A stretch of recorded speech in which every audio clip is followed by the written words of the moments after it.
Great. Bill, I think we are good to go for workshop number 3 of the Young Innovators Workshop Series. And today our subject is business plans, right? Yes, I'll share my screen. Oh, okay. Bill, before you share your screen, Oh, you want to give Sanjay a chance to introduce himself?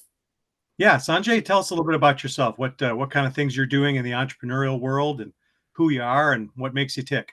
And speak loudly. Yeah. So, hi, my name is Sanjay. I am currently working on a project. It's called Tic-Tac-Toe Track, and it's for people who have mild cerebral palsy and they walk on their tippy toes.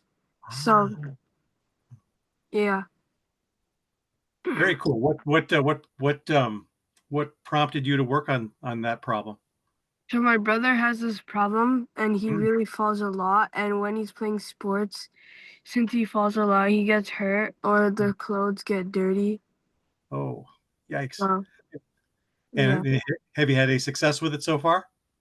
Yeah. Oh, that's great.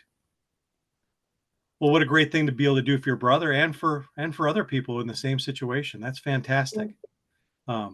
Sometimes ideas come from very close to us, don't they? Yeah. Yeah.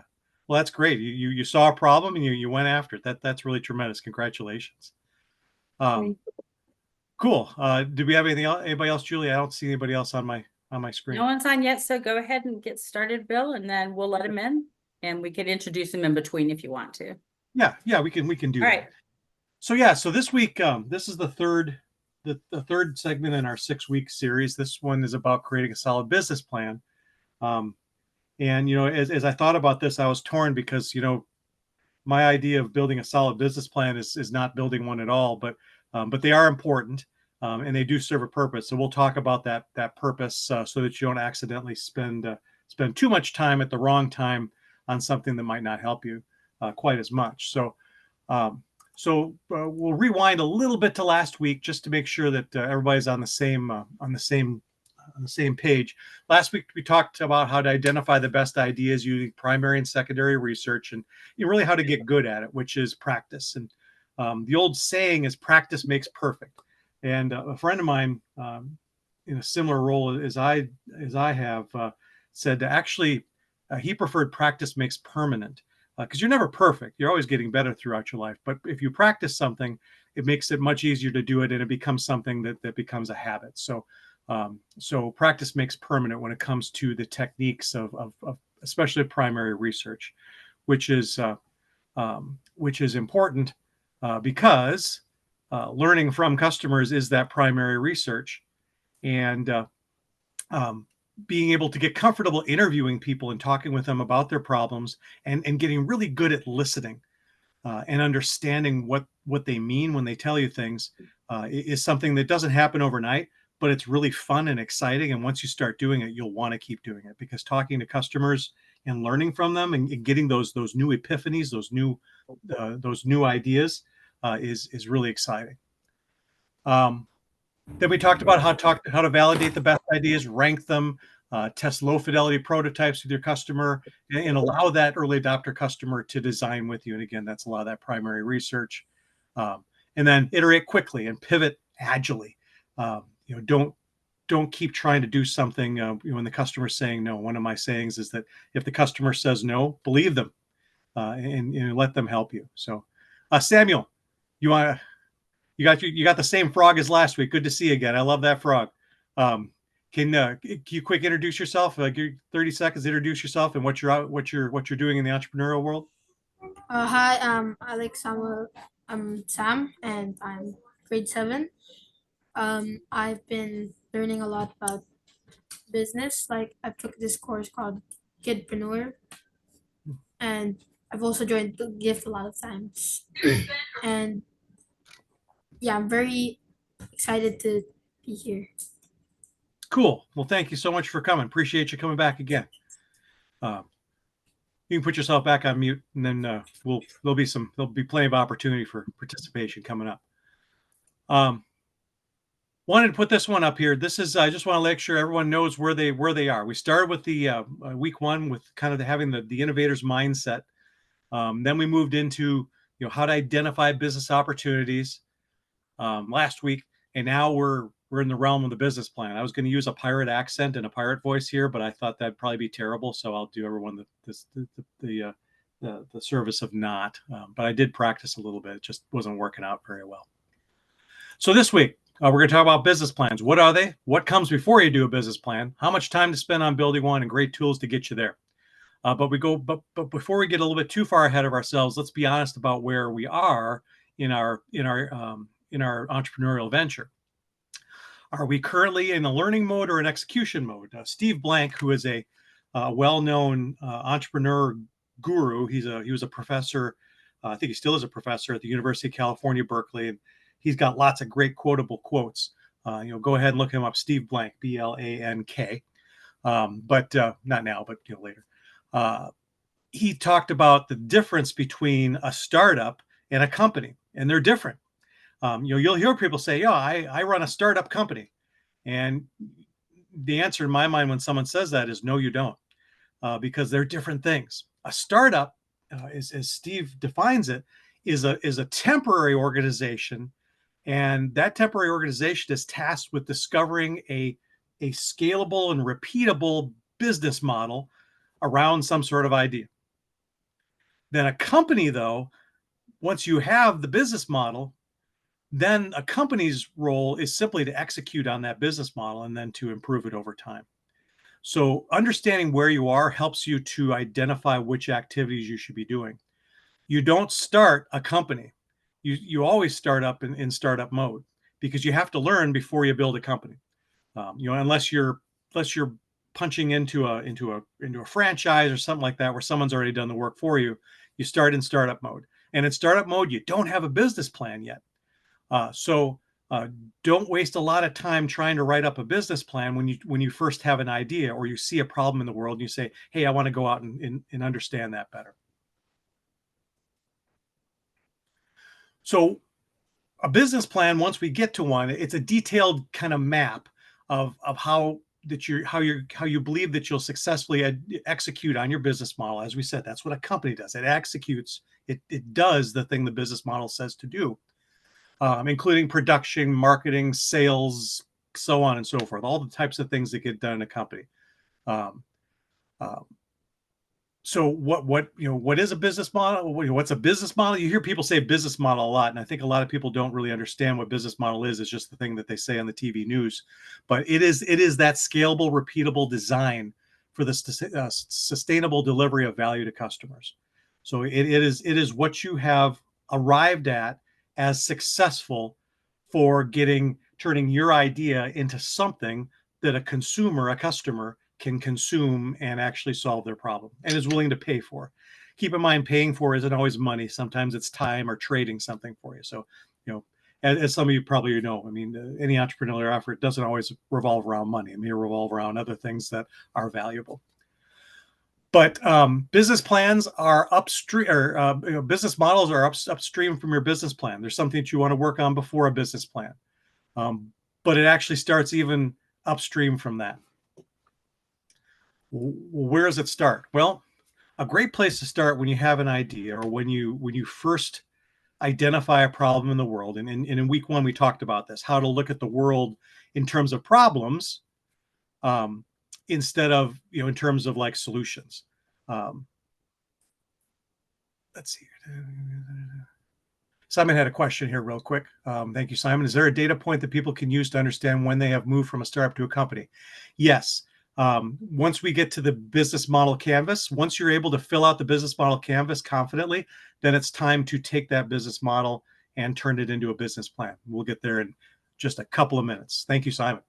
So upstream from your business plan, upstream from the business model, is something called the lean canvas. And a fellow by the name of Ash Moria designed this. And he designed it from the business model canvas, which we'll talk about next. But he saw that the business model canvas, this other tool, was still too complicated for the entry-level entrepreneur, the person who's just starting to look through a question. And so he kind of rearranged it and reimagined some of the little boxes that you see here in it. And Ash, he's from Texas, and he he's got a really great presence on YouTube. So if you go to YouTube and punch in his name, he's got a lot of really great videos that actually show you how to fill out his little canvas here. Fun thing about this canvas is what at a business I worked at, I had them make one that was 4 feet high by 8 feet long, and it was just wonderful. And I carried it around the company. And people would it would get people's attention, say, what the heck is that thing? Because it was this giant piece of foam board. But what's nice is you can put this up on your wall, and these boxes are places to put your sticky notes. As you learn things, you put them up on this canvas, and you can move things around. You can take things off and put new things on, and you can even put things on there and say, hey, I have to learn this yet. These are things I haven't learned yet. But the point of canvases like this one and the next one you'll see, which is the business model canvas, is that it's a place for you to learn. And it's a requirement. If you can't fill in all these boxes, you can't move on to the next stage. And that can be frustrating for an entrepreneur, because when we have an idea, the first thing we want to do is go chase it and go try it out and go do things with it. And that's fantastic, and it's exciting and it's fun. But what isn't fun is when we go and run before we learn and we fail. And by this is the bad type of failure I talked about in week 1 and week 2, where we actually didn't learn and we just wasted resources. So the nice thing is the examples I gave you here have numbers in them, because there's a best order to fill in these boxes. In the lean canvas, we start with the problem. Now that should make sense. We start out, well, what is the problem that we're trying to solve? And you can put up to 3 problems, or you can put all the problems you want, and then you can take some off and kind of narrow it down. But learning about problems means going out to your customer and talking to them about, hey, I see this thing in the world and I see it impacting you. Tell me more about that. So once you understand your problem, then you go way over to the other side and you think about target customers. So as you talk to people about this problem or about your top problems, you probably identified certain types of people that were the best kind of customers. They could be people living in a certain place, or living in a certain part of town, or people that are a certain age, or that are trying to achieve something. This is where we put down everything we know about the customer here, so that we have a clear understanding of who we're trying to market our solution to. Then we go to the middle one, and we talk about what our unique value proposition is. And that's what is it that is our compelling message to the customer that will make them want to work with us instead of anybody else in the world that's trying to solve this problem, including themselves. Then we move over the solution. Okay, so we have a value proposition. We're going to help you solve blank by doing something. Well, so now we want to start narrowing in on, well, what physically would that solution look like? In number three I love, because you can be conceptual in number 3. You can just put concepts there, not necessarily something that actually would exist, or even you could draw if you wanted to, but just maybe just a feeling or an outcome that your customer would experience when they used whatever it is your product is. So then from 3 to 4, then we get a little more concrete. What might that look like? Well, it might look like this. And it might have this feature. It might have this feature. And you could put all the features there that, as you remember talking to your customer, you thought, well, based on this conversation, we know that our solution is going to have to at least do this and this and this.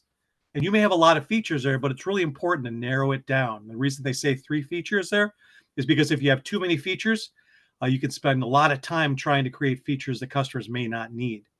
And part of prototyping that we talked about last week is that we give the customer only the minimum thing that we believe they need to buy, or to take it from us, to use it, to get value from it. So once we start seeing we start kind of seeing how it looks, so we've got some features, then we go to number 5. And once we understand kind of what it looks like, then we can ask ourselves, well, what's our unfair advantage? What will it be about our product, its features, how we deliver it, how it solves the customer problems? What will it be that makes our solution different than anybody else's? And it'll make our solution an easy one to pick for our customer when they see it, because it's so much better than others. And it's important that whatever that unfair advantage is, it's something that can't easily be copied. Some companies will go to market and they'll say, well, we've got the best customer service. Well, that's easily copied. All you have to do is hire good people for customer service. Then your company has just as good customer service as the new one. So you want to have that key insight with your customer, that new belief that you learned when you talked with them and you watched them, that leads you to a new feature that no one else has had, that your customer is going to say, yeah, this company gets me because nobody else is doing it this way. And that's what you want. That's your unfair advantage. And sometimes unfair sounds like a bad word, but in this case, it's a good word, because it's what makes you better than everybody else. Then number 6, we go to the bottom right and we talk about revenue streams. How are we going to make money from this? Will people pay us money? Will they pay us money on a regular basis or just once? Will we rely on them to refer us to other people? Maybe we've got models where we're going to have a referral bonuses, or what do you call it? Affiliates where people put links to our website on their website, and then they make money by helping us get people there. And then we think about things like, well, could this be profitable? Can we keep this going from a profitability standpoint because the revenue comes in and what we could charge for it. Then we go left there and we talk about cost structure. Hey, how much will this cost? I think 6 and 7 could be inverted, but I stick to the way the experts like to think about it. But what will it cost to distribute it? If it's through the internet, it might cost us next to nothing to distribute something like an electronic item or information. But if we have to send something in the mail, how much will that cost? Or if we have to deliver it, how much will that cost? How much will it cost to produce the thing that we're giving them? Again, if it's an electronic item, it'll be low, but if it's a physical item, it could be high. And then number 8, metrics. Especially early in the game here, when you're showing a customer a prototype of a product, you want to make sure you have the metrics in place. What is it that will tell us that we're doing a good job, that we're going down the right path? And it has to be some sort of customer behavior. Customer will blank, will buy again, will refer us, that sort of thing, as you're still trying to define it. So Jake had a great question here. It says, what do you do when 2 different people are involved? For example, the user of the product might be a child, but the person paying for it might be the parent. They'll have different needs, wants, and desires. Yeah, classic example of this is pet food. A little bit different than what you're getting at, Jake, but when you see dog food at the grocery store for sale, who buys it? Does the dog buy it? Samuel, does the dog buy dog food? Who buys the dog food? The owner. Yeah. So what do you think that does to Samuel? Go ahead and keep your mic on. I'd love to hear your thoughts on this, and Sanjay as well. What do you think? How do you think that affects how it's marketed? How they get people to try to buy it? Because dogs don't. I mean, I've seen dogs watch TV and it's hilarious, but they don't make a decision on dog food based on commercials. So how do you think that makes a difference for how they market it to people, dog food? What do you think? I think from a lot of the brands I see, they're trying to sell the feeling of what the dog will feel. Oh, that's great. Good idea. That's a great answer. Sanjay, do you have any thoughts? Well, they're just trying to make it so that it looks healthy for the dog in some ad. Yeah. Yep. They're trying to convince the dog's owner that the dog will love it. Yeah. When you look at some of these commercials, the dog food, when I was younger, dog food didn't look very good, but some of the dog food they have on TV now looks pretty tasty. I mean, it almost looks like a person could eat it. Now, I wouldn't touch it, obviously, but it looks a lot better than it used to. So yeah, those are both great points. So when the buyer is going to be somebody different than the user, we have to first market the product then to the person who's going to buy it, even though they're not really going to use it. So tactics like making it look good, Selling the feeling. I love both of those answers that you two had. Selling the feeling that the buyer is going to have when the dog, or in this case a child, uses the product. Now, with some things, if it's marketed to children, it could be toys like dolls or Legos or something like that. So you may also try to market it in a way where the child sees the advertising and then they go and beg their parents for, hey, I got to have that new Lego set. It's the new Star Wars movie. We got to have it. And there are other examples of this too. They're called two-sided markets. When you have something like Airbnb or Uber, where you have somebody supplying something that you have to attract, and somebody who then demands that thing. So you got people that want to drive their car and drive people around, and you got people that need rides.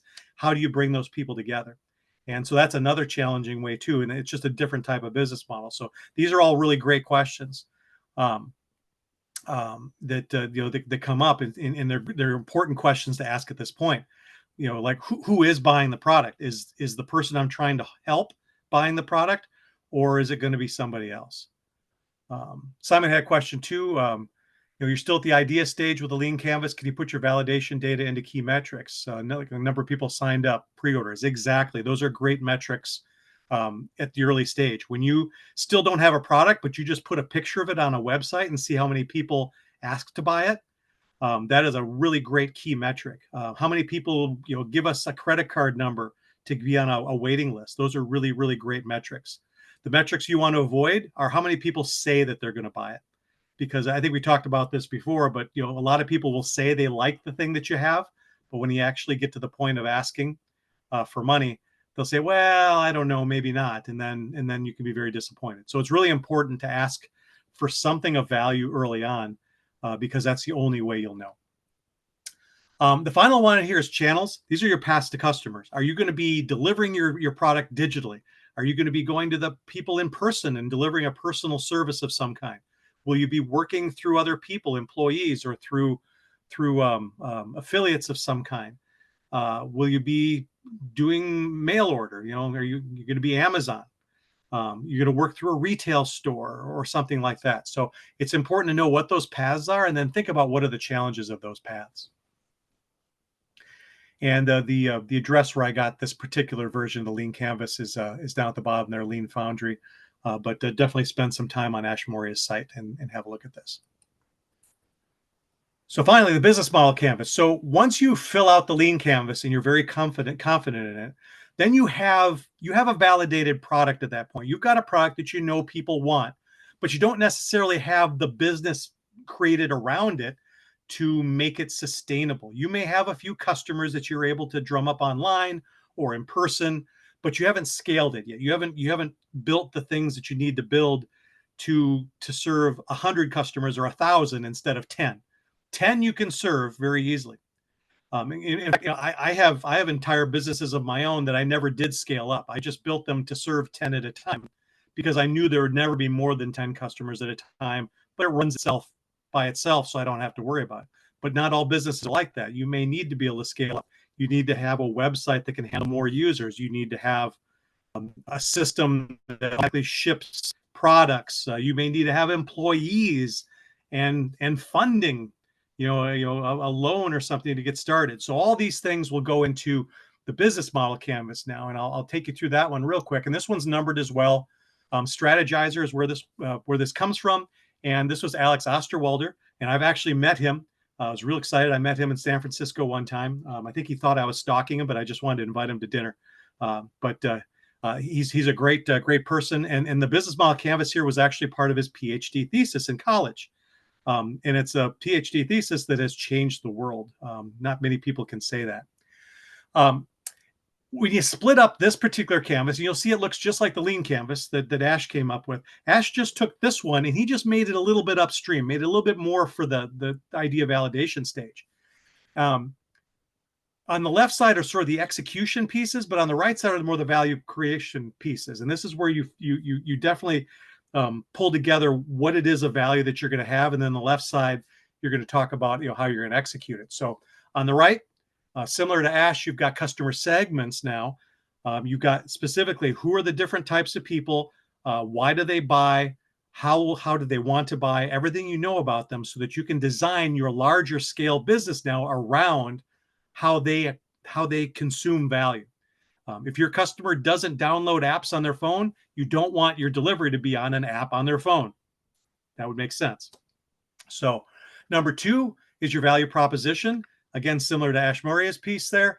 What is it that's going to compel people to go with our company versus somebody else's? Number 3 are your revenue streams. And you'll see the order is a little different here, isn't it? Because these things are really important early on. How are we going to make money? Because if we're not going to make any money doing this, or if we're not going to get anything of value that allows us to continue on, we can't move forward. Number 4, where'd number 4 go? There it goes. Channels. Again, how are we going to reach people, and how will we do it now effectively in a scaled way? Our website before was fine for 10 people, but what sort of website do we have to have for 100 people or 1,000 people? And how will we make sure that that's able to not break down and not have to be monitoring it all the time like we did when we had the small website for 10 people? Customer relationships. What relationship do the customers expect you to maintain and have with them? Do they expect you to be there on a regular basis to support them in some way? Do they are they looking to buy on a regular basis? Are they do they want to refer you to other people? What does that relationship look like? How often does it happen? And how will we use our scaled business to promote it? Number 6 are your key activities. What will you have to do to deliver your value proposition? This could be shipping. This could be production. This could be connecting with people that might be suppliers or affiliates, that sort of thing. What are those key things we're going to have to be doing on a regular basis to keep the company moving? Number 7, key resources, what we have to have. That might be suppliers. That might be resources, people that are manufacturers or manufacturing place. It could be a building, people, that sort of thing. And then who are your key partners? Who from the outside will you have to be bringing in to make things work? That could be UPS or the Postal Service or FedEx, because they got to show up every day and collect your stuff and get it out to your customers. Could be other businesses in town. Could be a group of people or a nonprofit that you're working with. But who are the key partners that you will have to have, and they'll have to be doing a good job of what they do to allow you to keep moving. And then finally, your cost structure. Again, just like Ashmoria had, what is it? What will be your costs? What will it take to run your business from a cost standpoint, and how will that impact your ability to be profitable? So the business model canvas answers the question: is it sustainable? And to go back, the lean canvas answers the question: is it doable? So we ask, is it doable first, and then we ask, is it sustainable? Is it scalable? So to wrap things up, and we'll certainly take some questions here. The business plan. Well, you say, well, you still haven't told me when to build a business plan, Bill. Well, now it's time to build your business plan once you have a business model canvas and you're confident of it, because that will then be your guide to executing on the business model canvas, the timing of your activities, the metrics, how you'll manage capital and partners and resources. It's an important exercise to build such a plan, and you can find them all over the internet. There are a million different formats for a business plan, so find one that fits your needs the best. It is an important exercise, but as Steve Blank says again, it will not survive first contact with your customer. You will, on day one, your business plan will learn a lot about actually running your business because you haven't run it yet in that scaled way. So make sure you design your business plan to be erased. So you'll have to erase some things and write in new things. So make sure it's dynamic. It's something that you can change regularly that reflects the daily learning that your new enterprise is going to experience. I know that was a lot. Sorry. These are really these are my two favorite tools of all time. So my advice to Sanjay, Samuel, and everyone else who will be watching, please give these a try. Put them on your wall. Take them down to the copy shop and make a big wall copy of it, and use sticky notes and make these things alive. You're changing them all the time as you learn things about your customers. It will serve you well, and it'll keep you from making expensive mistakes, because you'll see what you're missing by where on the map you don't have enough sticky notes. There, now I'm done. Sorry, I lied. Sanjay or Samuel, questions or thoughts about these tools that you saw here, and maybe things that apply to the work that you're doing, and things that kind of got your attention. Oh yeah, that's important for me and what I'm doing, or that one isn't, or whatever you thought. Oh, I really like the part with the finding your customers, like the path or the relationships too. Yeah. Yep. Yeah. There's the customer segments on the lean canvas, and then you had customer segments here, but this is like customer segments in the scaled world of your bigger business. But those customer relationships too is interesting.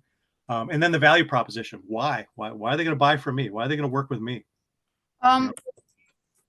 There's a shawarma shop we go to, and they always remember our orders, which is really convenient. So that's why we keep going there. That sounds delicious. Now I'm hungry. My son works at Subway. He makes sandwiches there. He's there actually right now. He went to work at 7 o'clock this morning. He knows that too. He says, I always remember people's orders, and they love that. And then he gets bigger tips. They give him bigger tips as a result. So he's running a little business himself, kind of quietly inside a Subway. But people love it. People feel like they're important because you remember what they ordered. So in a world where people can kind of be anonymous, it's nice for to feel that way. Sanjay, do you have any thoughts about any of these boxes, or how they might impact things that you're doing or things you've done in the past? No, not really. Okay, that's fine. Yeah. Do take a look at these though, and take a whack at it. And and the thing that you're working on, for your brother, put this up, just print it on a piece of paper and just start writing in the boxes how these things apply to the thing that you're doing, with your brother. And just start what it'll do is it will start telling you, hey, these are the things I need to learn yet, because if I don't, I might, I might be disappointed, or I could fail as a result. So that's what these do. People loved it when I brought the giant one to their work area when I was at work. That 4 foot by 8 foot one, they loved it. I put it up on somebody's desk and say, okay, everybody, grab your sticky notes, and we'd have a great time. And people thought it was hilarious. They're putting notes on there, and it was a great way to collaborate. So if you have partners in your business, if you've got co-founders, it's a great way for the two of you, or three, or however many people you are, to work together and to get all the ideas out of your head, and then bring them down to the most important ones. Yeah, Samuel, please. I was thinking about that the canvas.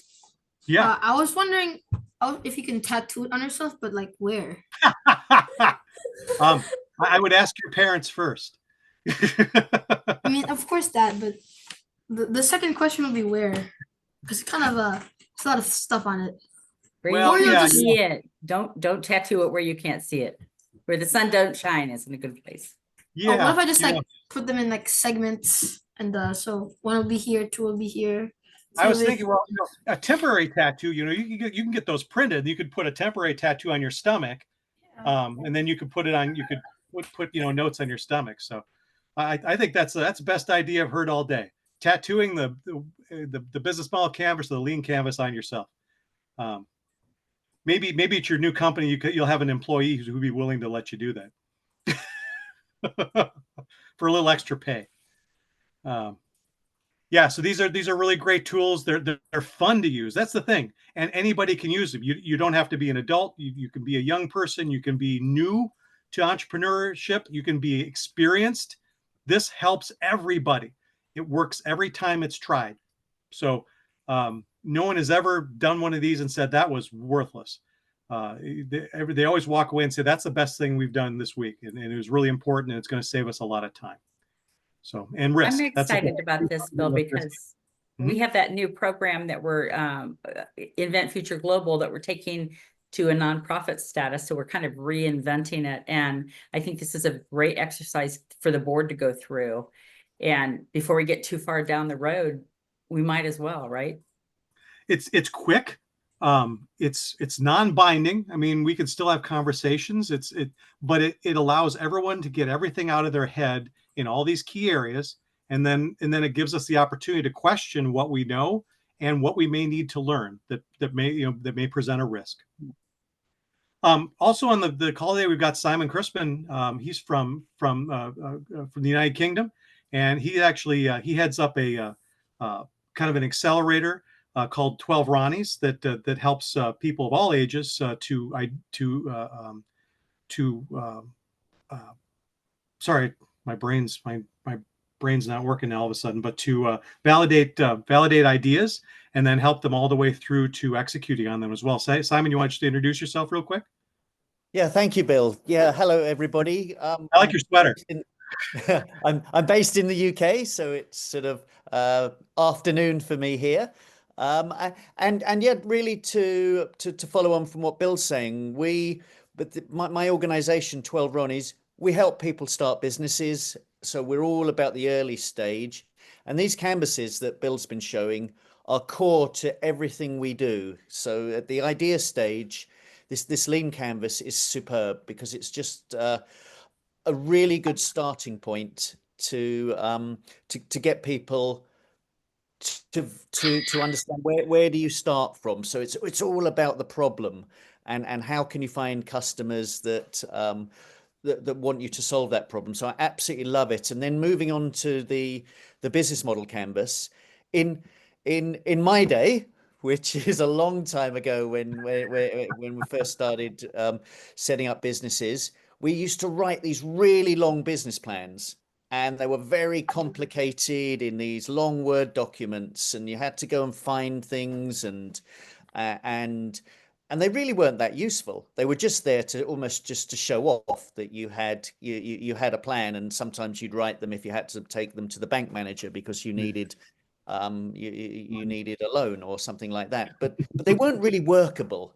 And the canvases are workable, as Bill's shown here. You can change them, you can put sticky notes on them, or you can write into them, or you can change them really easily and see everything in one go. So we at 12 Ronnies use these canvases that Bill's showing here as the starting point in the management of any early stage business. So I love it, Bill. I'm really enjoying this.